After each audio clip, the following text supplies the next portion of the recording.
We explore black hair discrimination in our schools and in the workplace. I have shown you countless stories of how black hair is perceived within and outside of the black community. And this morning, I wanted to introduce you to a group of women, the group of women who are leading the fight to ban hair discrimination across the country. Sobbing in tears, an 11-year-old girl forced to leave her classroom told her hair violated the school's dress code policy. Faith Finnety's story would become the life's work of these 4 black women. Their mission, to change the narrative around black hair.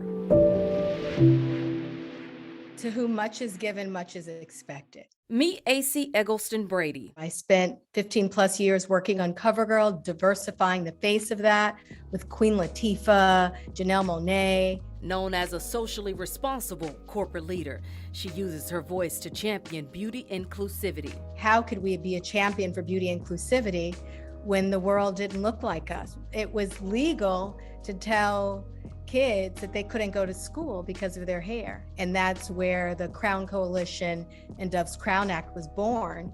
She is one of 4 women recently featured on the cover of Ebony magazine. It's all for their work to dismantle hair discrimination nationwide. My name is Ajua B. Asamoah, and I actually developed the legislative strategy for, and I lead the nationwide Crown Act movement. Without the Crown Act, hair is not protected under the current classification of race. They are meeting with legislators across the country to change that. The Crown Act amends the definition of race to include the traits that are historically associated with it, such as hair texture and protective styles. Their goal? To start a movement while amplifying black beauty, but also educating the masses on what it means to show up as a black woman. What does it mean every day to get up and have to face the world with a coat of armor, because we know what we're gonna face is challenging. And all of their efforts would lead to this defining moment. California became the first state to sign the Crown Act into law in 2019.